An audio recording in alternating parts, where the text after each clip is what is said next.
in design, we were really focused on making every piece of the building a learning tool in and of itself, not just our self-contained classrooms, which is great, but also how could the building teach, just like a children's museum. So here we have in the canopy, the lighting was placed in the same way that the stars would have looked the day the building opened, in the month that the building opened in September, in the fall of 2022. So the children, classrooms can come out here, or children can explore this space on their own, and they can look at the way the lighting is placed and then look on the internet, on apps, to figure out how the stars and constellations were, and be able to name those constellations. So we're pretty proud of that moment that we were able to place the lighting in the way that we were, and the way the night sky would be memorialized in this building forever. And then as we walk over here, certainly we have security features, a number of different security features in this area. But again, another learning tool. Here we see the what's called a rain chain. It's on both sides, the elementary side and the middle school side. And this rain chain, when it's raining, water will come down into this area through the funnel down the chain. Another example where we can talk to children about weather, where we can talk to children about, well, why does the water hang on the chain versus just dispersing? We can talk about sustainability, we can talk about the environment, we can talk about physics here. So another learning opportunity for children. As we walk further into the opening of the canopy, you'll see these load-bearing pieces that are, these columns that are holding up the canopy. Some of them are at an angle, some of them are straight. Every one of them are labeled with either standard measurements. Here we see this canopy is holding 26,800 pounds, but also the metric version of that number. So we could talk to children about conversions. We could talk to children about, well, why does one pole seem to be holding more weight than another? How do angles play into this when we talk about architecture, when we talk about weight? This is the elementary side of the building. If we walk over to the middle school side, we have the same thing, but here the conversions and the weights are measured a bit differently. So here we have kips and pounds, and kips is a measurement that architects, construction folks would understand and know. So we could talk to children about, what is this kips? What type of measurement? That's a bit unusual. What can we learn about that? And here, even as we approach the opening of the building, there are just so many learning opportunities for children. We don't want to give children the answers. We want to pique their curiosity, and we want them to be more curious and for them to find the answers to some of these questions that we would be posing to them. Again, just another example of another learning space that doesn't look like your typical indoor self-contained classroom. So one of the safety features that we installed here at the main entrance is these walls that actually align the drop-off point. So you can see that there's no curb going between the driveway and the sidewalk. So to create that safety, we created these features that will give you that separation. Then also too, when the kids are out here waiting, we also created some different seating arrangements here. So you can basically, sit and wait while your parents are coming, but it also gives another level of security to where these you can't just push around. And then as you enter into the school, each of the elementary and middle school have their own cameras, call buttons, and key tags. So when you're in this space or need to get into there, you can access the button here, and they can, from the office, let you into the space. So this is our discovery wall. So all the different learning moments that we have been explaining in the video and in our tours can be found here. These are all the different learning moments throughout the building where we want children and visitors to look at these different circles. For instance, the rain chain, and we saw that outside. Where is that? Can you find where it's located in the building? And then can you experience that learning moment and figure out what is it about that moment that might pique your curiosity or you might want to study even further. All the different things. Later you'll be learning about the visible MEP closet, the different floor patterns that we have here in the building, the open wall construction as a learning moment. So all the different learning moments throughout the building are highlighted here. Often you will see a learning moment wall like this in a children's museum. As we were designing the building, we were replacing an 84-year-old building in Evans City. And we wanted to be very cognizant and respectful of that history and try to bring some of that history into our building. So you'll see several elements from the Evans City building that we brought into the new building here at Ehrman. But we also wanted to preserve some local history. So one of the items specifically that we worked on was a topping off ceremony. So this is a very rich history in Pittsburgh, where when a building was finished, the steel workers and those that built the building, when they would erect the final steel beam, they would have a celebration, and they would call that the topping off ceremony. And it was to commemorate all the men that possibly lost their lives in building the building and erecting the steel beams and the structure, but also to commemorate that the final beam was being placed. In a lot of buildings in Pittsburgh, that beam is covered, and it's not found until later, possibly when the building is demolished or remodeled. So here we chose to leave that steel beam out and in the open, and to commemorate the day we had the topping off ceremony. Everyone that was at that ceremony on May 25th of 2021 signed that beam. So we're very proud that that has been preserved into eternity. Quite a legacy for the Pittsburgh steel workers and the union workers here in the Pittsburgh region. So as you enter the foyer of this beautiful building, this ramp that I'm standing on is really the focal point of the building. It's a learning space. It also encourages movement. It was modeled after several that we had seen in other buildings. Number one, the Science Center in Pittsburgh.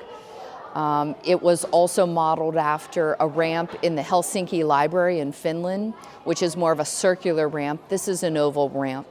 And the architects working with the Children's Museum felt that other features about this suspended ramp would be a really great learning space and a way to welcome the kindergartners and the elementary students into the building. And certainly it has fulfilled its purpose. You can see also here that it's also that functional space where a lot of artwork and student work can be displayed with the metal walls. We can use magnets to do that. So we're very proud of how this piece of the building turned out. It leads to our kindergarten wing and one of our elementary halls. But I think it's also important to point out that when we're walking on this ramp, there's quite a bit of sight lines. We can see to the outside past the cafeteria. Where I'm standing, I can see the United States flag blowing in the wind in the front of the building. I can see off to our middle school hall and our art wing. And so there are just so many sight lines to the outside and to the indoors here in this building that we're very proud of. You'll see as we walk to the bottom of the ramp, there are angles on the floor and different geometrical shapes. So the floor can be used in this case for a lot of different instructional things. Here, the floor can be used as a learning space for teaching math concepts, geometry, physics, and so there are just so many lessons that can be learned from this instructional space as well. So here at the bottom of the ramp, this was built as a reading nook. It's also an area that can be used for performing arts, for different performances in the building. But today it's being used as a physical education space because we have a guest author in the gymnasium. And so here today, children are using this as a classroom. Again, just as I had stated before, the building, there are classrooms and instructional things going on throughout the building, not just in self-contained classrooms. And that was a vision for the building that we're very proud. Not only was it built that way, but it's being utilized that way. This is another one of our interactive magnetic walls, and this one is to help our students see their place within our country, but also zoom into more on a local level. Right now, students are using it collecting postcards, but we've also used it to see where people have gone on vacation. We've also used it for pen pals. So this helps them to see their state in relation to the rest of the United States in the interactive fashion of having that magnetic piece to it. So yeah, this is very interactive in the fact that anything with a magnet we can stick on here and identify different places around the United States and add different things that we find and learn about these different areas.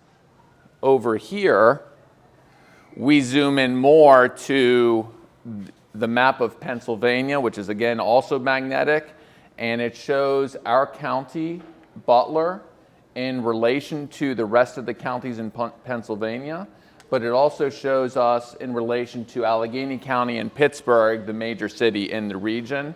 Again, this allows students in units of study to look closely at the state of Pennsylvania and understand our relation to the rest of the state. Over in this area, these are the different areas that make up Seneca Valley School District. So we have Cranberry Township outlined, Zelienople, Evans City. We also have us in relation to Butler and Pittsburgh, which again are some of the closer areas to us, and also help to show zooming into our relationship with the rest of Pennsylvania on a more local level. And then this zooms in further to Butler County and Allegheny County to show our main cities in the area and how they relate to the major city of Pittsburgh. Another example of a feature that we provided in this building is the opportunity for our students to engage with all of the employees that work in our building. So as children walk into this room, you will notice that the floor is at a different level. And the idea behind that is that students engage eye to eye with our cafeteria workers. That gives them a chance to interact, and also, as an added bonus, it also helps our employees who do not have to bend over the entire day throughout their work. So you'll find QR codes throughout the building. So those teachers that were involved in the design process made videos so that anyone could come up and scan these when they're touring the building or going through the building to really explain the spaces and how they are intended to be used. Of course, that will evolve how we use spaces as we live in the building longer, but this is an introduction to each of the spaces throughout the building that people can access. So this is our demonstration kitchen here at Ehrman Crest. This was designed so that teachers, counselors could work on social skills and have up to a whole class in this space. So we wanted to equip it also that we could teach life skills in here. So we have full appliances to look at like a home kitchen. So we can do explicit teaching of how to use a kitchen. We can do social skills of when we're dining together. We can use it as a class reward for teachers who have that as part of their classroom management. Our Creativity, Innovation, and Research Center can use it to come and make creative items using different parts of the kitchen with full classes. We also have clubs running. The middle school runs clubs in here, a cooking club during the school day, and in the future we hope to offer after-school cooking classes. So we wanted to have this available for multiple uses, and it gets used every day. Our supervisor of special ed helped us to select other sensory items, and so we included these panels that each have a different texture. So we know that kids love to run their hands along the wall, and so do I. And we get different textures, and they can feel them all and see what they like the best. So as they're walking down the hall, their hands aren't going on the walls, but on the different panels and textures. So one of the elements that no one ever sees in a building, especially a school building when they come in, is actually the mechanical system itself. So one thing that we wanted to do is we wanted to showcase to the kids what heats and cools your building. You know, how does this work? Why is it warm sometimes? Why is it cold sometimes?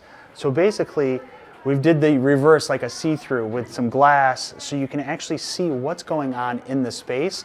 And then we gave like little cheat sheets of diagrams here for the kids, so they can actually learn, where things come from, the compressor, the evaporator, the condenser, and then kind of talk about the different items that are utilized in building components and building systems that actually makes the building, because we just all take heating and cooling for granted now, and now kind of putting a reason or a picture to what is making things happen. So in each of the open collaboration zones, we wanted to incorporate the lighting with part of what the kids are learning. So in the space that we're here now, they learn about bees in the 3rd grade. So we did the honeycomb pattern. So as you go through each of the different collaboration zones on each different level, the 4th grade learns about angles. So we have triangles over there. And then up on the first and second, or on the 2nd floor for the 1st graders, we have circles. So when they're just learning about shapes and kind of getting into different zones, that's kind of bringing in the learning with the light fixtures. When you go over to the 5th and 6th grade wing, you'll start seeing where they learn about wind. So we're kind of trying to incorporate some of those standard aspects that we have in every single building, but also into the learning and try to enrich why we did certain things. So in our collaboration spaces, we've included some tactile furniture like this AstroTurf stool, and we have some comfy spaces for kids to curl up with a book and to be able to collaborate with one another in different spaces, share what they're reading, talk about what they're learning. We have flexible furniture like these tables that can be in this position, or it can be a whiteboard surface that kids can work together, write on, share their ideas, brainstorm. Again, everything can be moved and is on wheels in this space and easily carried in different configurations. So every time we come up to these spaces, we see it being used in multitudes of ways in a very natural kind of way. Scheduling has not been an issue at all, which was a great surprise that it just kind of works and people use it and have created that flow for themselves in their grade level. One of the types of furniture that we chose was the stadium style of seating that can be used for group lessons. Our counselor is often out here doing her lessons with the students, obviously teaching kindness, safe, kind, and responsible behavior. So it allows for larger groups in segments. Students also use this space for indoor recess, partner work, playing games, different types of activities like that. Working in small groups, so it's well used for a variety of reasons. So as we're standing in one of our small group instructional classrooms, you will see a number of features that allow teachers to quickly maneuver their classrooms to support student needs. There's glass on both sides of the walls, which provide wonderful sight lines for teachers to watch children. And you can also see a number of features such as flexible furniture in this space, like many of the other spaces. The table itself can pivot. We can actually write on the table with markers. You also have a whiteboard as well as a smart TV that allows engagement for whatever activity that the students are doing. But again, to reiterate the idea of students being able to quickly move from one educational structure to another allows them to provide, opportunity for learning in a very quick fashion. Okay, so I'm entering one of the small group rooms. This one was designed specifically to meet some sensory needs. We try to have different sensory components in each room. This one specifically visual with light that can be changed in different colors. So that one small group room in each wing has the color changing lights. You can see a large beanbag, so if kids are a little escalated and not regulated emotionally, they can come in here. It's a safe place to just calm themselves. Again, it's right outside of our collaboration in our classroom, so students or teachers can allow for breaks to happen right here, right outside their door. We have some mindfulness activities that could either be listed on the boards for students to use that they've already been taught through their counseling lessons by the school counselor. They can also access it on the interactive boards with music or with websites for mindfulness. So this is a great calming spot as well as places for people to come in and work together. Okay, this is another example of a small group room that has multiple sensory items. We've got the trampoline. This is in our first grade wing, so some of our kiddos need some extra movement. We have more texture types of items that students can touch and interact with. We've got visual tactile with a light bright type of board that students can arrange with the various pegs. And our emotional autistic support teachers created bins of sensory items, fidgets, and every wing or grade level has some kind of bin that students are trained in how to use all of those sensory items, as well as the larger wall units that have various sound, texture, movement types of activities built into the wall that are mounted on the wall for students to interact with. So that's another example of how we've integrated sensory throughout the building. Rather than a sensory room throughout each wing, we've designed sensory to be just in time for the students as they need it and for teachers to direct their usage. This is probably one of the most popular and proudest parts of our school that was really inspired by students and teachers and how they already taught. So rather than shoving 2 classes into one small classroom to team teach and to be able to get groups of students together, we designed a larger collaboration space that was designed to house at least 2 classrooms, but can really handle much more than that. And we wanted this to be an interactive space and just-in-time learning space right outside the classroom doors. Teachers have windows in their doors so they have line of sight, and the students have been trained that any teacher can monitor how we are independently working out in this space, and then obviously bringing classes together for larger group projects. We have, for example, we have research happening on weather, and so then our pegboards are a way to display, well, not just weather, but extreme weather. And so we have displays of the different types of weather conditions that students are researching that will be added to that using QR codes or works in progress or completed work. This is often used for science experiments. Right now, our 4th grade is wrapping up their land and water unit, so this is our messy area. So we do have sinks that we can do cleanup, and students can wash hands in this area, and STEM type tables so that we can have our supplies readily at hand. When we're not doing messy experiments and projects, it's also a place for students to collaborate, to come out and work together. Furniture is flexible and can be arranged in a variety of ways. All of this is a single unit that is very flexible and can be moved around in whatever ways the teachers or the students feel is appropriate for the activity that they're doing. We did have training from our furniture company so that our teachers were educated on how the flexible furniture can really enhance the learning opportunities and make things more conducive to collaboration and learning. So that was another piece that really got the imagination and inspiration of our teachers going so they can explain that to the students, model and demonstrate the use. Books are readily at hand and comfortable furniture for kids to read. As you notice, there's no carpet in the building, so we have lily pads that kids can grab from carts and sit on. We have rocking chairs that they can, grab a book, and these are very popular. So we've learned to take turns so we can rock and enjoy some movement while we're learning.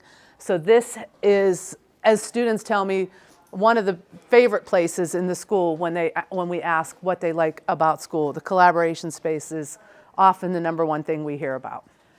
This is a 1st grade classroom. In all of our kindergarten and 1st grade classrooms, we chose a variety of seating, knowing that not every student needs the same kind of seating. So there's the opportunity for students to be at a table of 4, and that could change throughout the day, throughout the week, as often as the teachers would like to utilize that. We have some square desks. We have the fish-shaped desks. The fish-shaped, all of them are on wheels, but not 4 wheels too, so they can be wheelbarrowed into different shapes. The fish desk provides more configurations of how the desks can be arranged into groupings, whether it's a semicircle or groups of 4. The fish allows for a lot more flexibility than the rectangular desks. Chairs can be sat in this way or this way, and many of the kids like that pressure against the front, so students have an opportunity to change. This is what's called a noodle chair, so that it wiggles the whole base so you can get that movement in the chair without having an extra cushion on top. So all the gray chairs in this room would be the noodle chairs that have some wiggle to them. These are standing desks, so students that need that extra movement, and they can be easily moved up and down. So these are options for students that need to be able to stand. Our cubbies, are closed off. For the most part, some are open, but they have the whiteboard surface for collaborative learning, and then the cubby space, whether it's for, backpacks, coats, and other materials that students might bring. The extra set of carts, the cart trays, match what is in the desk. So we might have our reading materials in this tray and our math and science materials in that, Or if it all fits in one, each student has a tray, so that adds to the flexibility. They can simply take their tray out and start at a fish desk in the morning and move to a group table, whether it's by subject or by type of activity or just a change in seating. Our teachers often work from their small group table, so students can, come back for their small group lessons, and also when they need some extra support, whatever that may be, or teachers need a conference with students one-on-one, it often would take place here.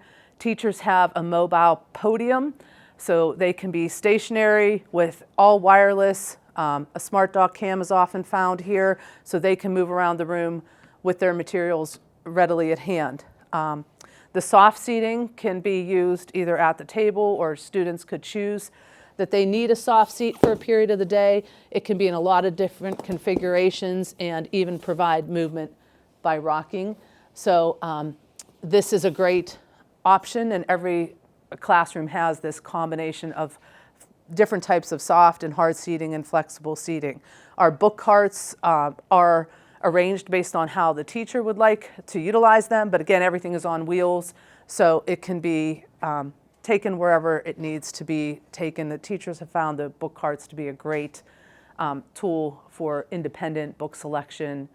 And then the front, then we have a more stationary book case that's found under the board. Every room is equipped with an MX board with smart notebook type software, and the teacher workstations are built in, and you can see an example of how peg boards can be used in different ways to house supplies, and then the built-in teacher workstation, so they can be mobile, and when students aren't here and need to focus on some work, they have their workstation here. As we saw at the front of the school, at the main entrance, with the columns standing vertically, perfect vertically up and down, and some slanted, what we wanted to do is we also wanted to showcase in the classroom, so you can see the steel beams here. Typically in a classroom or in the building, all the steel structure, the support system for the building is enclosed and encased in walls and ceilings. But what we wanted to do here is for the kids to actually show that all the beams and columns are not just perfectly straight, vertical or horizontal. We wanted to show one that was angled. This one actually supports the building for seismic and for wind and lateral forces. So anything coming not up and down on a building, but actually in and out of the building, this actually beam right here is the support for this portion of the building. Notice this is a smaller room, but larger than a small group room, and this is one of our interventionist rooms, a reading specialist that focuses on providing reading intervention to students that need it, typically in small groups of 5 to 10 to 12 students. So a lot of resources to support reading that's available, and obviously utilized all day long for our students that need that little extra support in a multi-tiered system of support framework that we implement here at Ehrman Crest. So one of the objectives for this classroom was bringing in a different type of heat source. So one of the ultimate goals of the district was to go totally net zero for the building. The cost was large, so we tried to scale it back, but still bring that into one of these classrooms. So what we did was we made this one classroom on the first floor totally geothermal, heated and cooled through wells. So right outside the classroom here, we have 3 400 feet deep wells that supply the heating and cooling for this particular room. So this room here is totally separate from any of the other rooms in the building that exclusively runs off of the Earth's heat and coolness throughout the years, depending on what it needs. So this is our counselor's suite, and we do follow best practices to create a model program in our school counseling department. So it provides a lot of different resources for students. Groups can meet here. We have a soft wall, so when we're learning about emotional regulation, we have different resources where we can calm down and maybe get some of our frustration out, as little young learners often need at times. So this would be the group area, and again, intentional to have it positioned in the front of the building with a lot of light coming in, but we also have that private space in the school counselor's office for her to meet with individual students, and then of course a lot of encouraging signage. And some of our best friends are our mindfulness monsters, so very elementary friendly to use our little monster friends to teach mindfulness activities. And we do have therapy services that are contracted, that are provided, and we have space for a therapist in this suite as well. So this is our beautiful kindergarten wing at the top of the ramp that you see as you enter the building. This is a self-contained wing. You do have to have access on a swipe card to gain access into the wing. I'll show you how that works. Here you see the light turn green. I can now gain access into the wing. And if you don't have a badge for access, then you can't come into this area. But this area was certainly designed to think about children and their developmental age at this level of schooling. And so you see all the whimsical colors, you see the lighting with all the different colors and the whimsical shapes, circles here for the lighting. You see all the different flexible furniture that children can move, teachers may move, so that when teachers are in this collaboration area, there are a lot of things that children can do to work together to focus on skills regarding teamwork. So this is a really great area that all of our classrooms kind of roll into this area, and I'll show you a classroom as well. But here you'll also see that the walls are a bit different than what you would see in most classrooms. You won't see chalkboards, you won't see kind of 2D walls, but instead you'll see how we've built these pegboards, and these are more interactive 3D walls so that the things can change on these walls, but also they can be flexible and tailored to what the teachers in the classroom want to demonstrate when it comes to different stages of learning. Because learning's not just about a finished product, it's about the process of learning. So sometimes you will see on the walls work that does not appear to be finished, and that's okay, because we're showing the different stages of learning. Also, what I love so much about this wing is on the outside and on the inside here, you see a little reading nook, and you'll see the height is more of a child's height. And also, as the kindergarten children are walking past this window, they can see children on the outside who can also look in. This is like a little peekaboo window here. And as we continue through this collaboration area, you will see a number of pieces of furniture and building blocks. So everything here is built and designed for curiosity, for innovation, to encourage that with our children. And this is an example down here of one of our classrooms, and all of our kindergarten classrooms come into this collaboration area.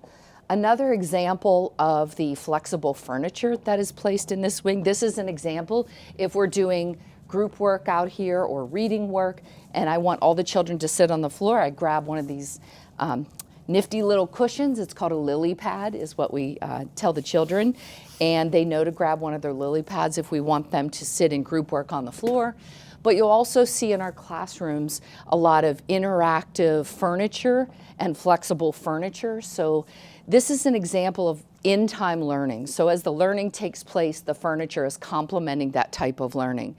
And the whiteboards here that you also see, those can be written on, or we can display work on those. And now, one of the pieces that we love so much about the kindergarten wing is the terrace area. So I'll show you where that is located. And there are multiple entrance points for the terrace area, but again, this is one of those security access situations. So children would, even walking out to this terrace area, you see a lot of playful giant Legos. That this is another learning space. Everywhere in the building, there's a learning space, so that learning doesn't just happen in a classroom. It happens anywhere we walk throughout the building.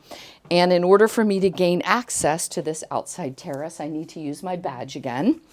And the badge will scan here, just as I showed you at the front door. You see the green light. So again, this is a security feature so that children aren't coming out here without adult supervision. But this design element, which is called the kindergarten terrace, As we continue through the seasons, you'll see the planter boxes that have been purchased, and children will be able to grow and harvest different types of crops here. You also see the merry-go-round, but it is a bicycle merry-go-round, so that's an interesting play element for kindergarten children. And here we can also see the rolling landscapes as adults. Certainly children may not be able to see all of the landscape that we can see here because of their height, but the beautiful piece of property that this building was built on, we can see from the terrace area. And this is a wonderful space to get children outside, not just on the playgrounds, but also it's another learning space outside. And that's something we learned during COVID. How can we get children more outside, outside more frequently? And how can all of these outdoor and inside spaces be learning opportunities for children? In each of the wings, we wanted to create a definition between the path of circulation and our open collaboration zones. So what we wanted to do was use the floor tile in a different way to create that separation. So what we started to do is look at how we can incorporate different patterns throughout the space. So this one here on the fifth grader side is the Fibonacci patterning. When you go to the first grader wing, we looked at an A-B pattern. The third and fourth graders, we used multiples of 3. On the fifth floor, we did perfect squares. So each level and wing has its own patterning that we use with the same floor tile, but you can interpret it in different ways and teach a different school element from it. So in each collaboration space, we put a bank of sinks, and one side of the sink bank is made for hand washing and promoting hygiene.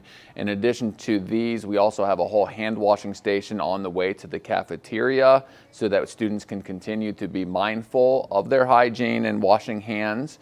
But then on the other side, we went ahead and we put in some deeper sinks that are more for hands-on and the learning aspect and promoting like some of our science curriculum and things like that. So I'm standing here in front of our Sundial at Ehrman Crest Middle School, and this was built and structured like this because these are southern-facing windows, so most of the year the light comes in mostly right so that the blue pane of light will shine on the floor and can help predict what season of the year it is based on where it casts onto the lines that are put on the floor. One of the beauties of Ehrman Crest is that we wanted the building to be a teaching tool, and one of the ways we chose to do this was to give students the opportunity to see what's behind the walls of the building, to look at what's there and what the purpose is of each of the elements that came to be part of the construction of this building. So it not only exposes the wall, but it also shows them the different elements that are there and what each piece is there for. In this exposed wall, we also have our time capsule remembering Evans City and the transition here to Ehrman Crest. Here we have one of our hydroponic units. This is called the Flex Farm, and we have 3 of these units within the building. And one of the hallmarks of the building was a push towards sustainability. So this is a hands-on learning feature that we were able to get so that students can grow lettuce and other different types of plants throughout the year and use it as a platform into not just the science, but then the discussion and what it means for us in the future. So I'm harvesting our first lettuce plants from our hydroponics Flex Farm machine. This one didn't come out very nicely, but you can tell that it's ready to be harvested based off of how full it is, and then some of the leaves are turning dark brown on the outside. And normally it pops right out. I'll pull another one just so that we can see the roots. And we have the root systems that get pretty long thanks to the nutrients that are inside of the water. Normally when you pull it out of the ground, if you ever harvest lettuce that way, you aren't able to see how long that the root systems can get. Normally some of them that I've pulled out have been close to 3 feet long down into the tanks. So one of the objectives was to take the nature outside and bring it into the building and incorporate it throughout the building. So one of the things that we learned through multiple meetings was the kids wanted colors of nature. They wanted to take and bring in the colors that we see during the fall, during the summer times, and bring those into the spaces. So each of the wings all are color coded in a certain way from a color from nature. So taking what they said, what they want, and allowing them to select the colors and bring that into the design, so all the kids can kind of see, their vision in the space. So this safe is one of the items we wanted to bring with us from the old Evans City building. We figured out that this safe, because of the spelling of Pittsburgh without an H, was probably from around the turn of the century, 1900. There was a few years where they did not spell Pittsburgh with an H. And what was more interesting, we then had a family touring the closing of the Evans City building who came just to see the safe, because they were related to the Barnes family that made these safes, and they had never seen one in person. So standing in the heart of our building, we're able to utilize this very unique feature. This is our energy dashboard, and what's exciting about this information is that it's actually live. So as you look at the values across, you can see that there's values from our solar panels that are up on the roof that we're going to see in a little bit. You're also going to see the values of the amount of water that the building is using, the gas, the HVAC systems. All that information is designed to go into this board, and students can actually access this data at any time throughout the course of the day. You can see that it's actually interactive, so as I go through the screens, I can create graphs, I can look at comparisons. And the idea behind, like everything else with this building, is to utilize this information to extend the learning beyond the four walls of Ehrman Crest. So as we're standing in the hustle and bustle in one of my favorite spaces in the entire building, this is our CIRC space. So this is our Creativity, Innovation, Research Center. And the idea behind this space truly is to create opportunity for kids to collaborate. And there's a section of this room where there's whiteboards where they can collaborate, work together, throw ideas off each other. And then there's a section of this room where they actually start to build some of those inventions that they're thinking about. They actually take their ideas and put them into real life. They actually program computers, they'll program the robots, they'll do all kinds of things, make the mistakes that they need to make and to learn from those. And then the final phase of this room is the opportunity with a green screen that they can present their ideas. They can create movies, they can create commercials. Again, the whole notion of what this space is designed to be is an opportunity for children to be innovative, to create, to inspire that love of learning. And you can see it happens everywhere in this space.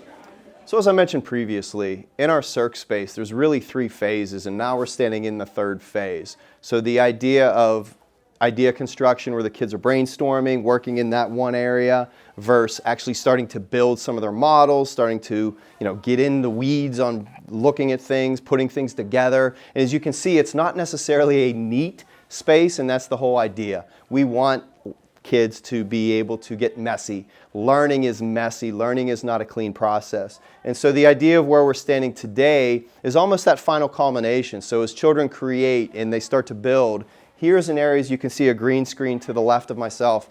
This gives the kids a chance to actually present. So here's our ideas. How do we communicate our thoughts to others? And how do we convince, or how do we portray an idea that we want to get across? This space allows kids and teachers to work simultaneously to create these experiences. This is the first school in Pennsylvania that actually has a storm shelter encompassed in the school. So with the changing weather, the code standards have changed. So they started looking at severe weather that now is encroaching into Western Pennsylvania. So we have to design our buildings differently. So within this space, we have storm-rated glass. We have store-rated walls. So this wall here is 18 inches thick of concrete. So that allows, if there was any kind of severe weather, that this building would be able to withstand that kind of force. So in this space here, it's the first floor and the second floor of this building here that is a total standalone portion that can withstand a storm. It can fit all 1,400 students, all staff, and the unique thing about it, it actually has its own utilities. So it has battery backup for power, it has its own bathroom, so it has water, and it also has heating. So if there was something to happen in this area, we could all hunker down in this space and be able to stay safe during that storm event.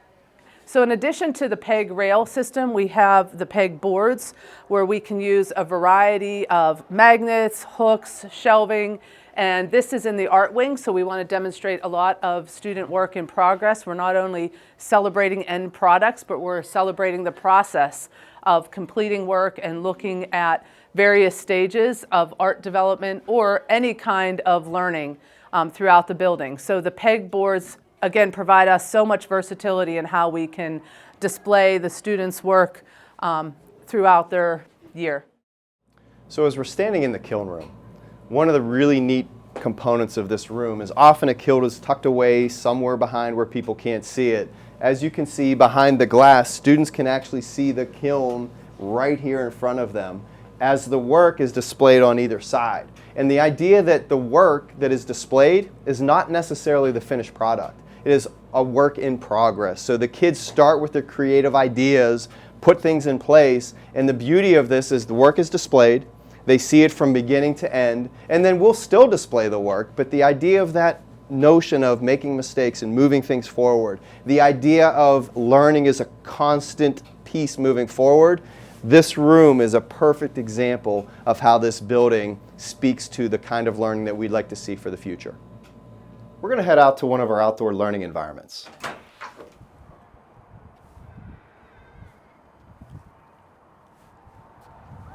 Our rooftop garden creates a really cool learning environment for kids. As you can see behind me are the solar panels that we saw the measurements that were on our dashboard earlier, the energy dashboard. But again, as you look around this space, you'll notice that there are planters across. So we actually are taking kids from inside the building, looking at our hydroponics gardens, transferring those plants to our rooftop garden, and as an ongoing educational process, they can see and be part of the environment in which we live. So one of the features that this building offers is actually the land that it sits on. And a number of years ago when this land was purchased, it's beautiful rolling hills. And as you heard from the architect, part of the design was to build the building within nature and within the rolls and contours of this land. One of the advantages that our teachers take is going out into the back acreage of this lot and explore nature firsthand within the woods and the streams and the hills. And it's really an enjoyable experience for the students. So one of the prime examples of involving stakeholders in the development of our building and facility is actually our playground. We were pulling groups of students together to get their ideas and look at pictures of what they liked and didn't like. And from that came the development of this playground for our 5th and 6th graders. So this is our movement studio. It's designed for gross motor activity for students, and it's especially designed for when our gym is in use for performances so that our phys ed teachers have a place to bring classes to do various activities. This is designed for gross motor sensory input for students with special needs or any student. And it's also used for rewards like our Pop-It Party that we're having right now for students with our positive behavior intervention and support system. They can win opportunities to have experiences throughout the building. And this is one of them. So they spun the wheel and won a Pop-It Party. This can be used for a variety of reasons. We've had whole grade level assemblies in here, so it's multi-purpose. We've held meetings in here, but the floor is an athletic poured floor, so it's really designed for that gross motor types of activities, but really can be used for many reasons. So we have an audio enhancement system throughout the whole school. So every teacher wears a microphone so that they can amplify their voice that is through speakers in every classroom. So the sound, it's universal design so all students can hear equally no matter where they sit in the classroom. So the teacher's voice is very clear for all students to hear regardless of what kinds of activities are happening in the room. It also is a security device that can alert the office if there was an emergency. So by pressing certain buttons on here or on the system on the wall, they can alert the office to get help if needed. So as we're closing out our tour today, as you take a look around this building, I can promise you, we never imagined 7 years ago what this building would become today. The idea that it's globally recognized and we're getting tours from people across the planet to see what has happened in our school is just, it's hard to even imagine that we would ever have been here. But the idea of what this building means for the students that are in it every single day is, I think, the reason why we continue to move forward and are so proud of the work that's been done in this building. So I'd like to thank you for joining us today, and I hope you enjoyed Ehrman Crest, because it is an amazing place to be.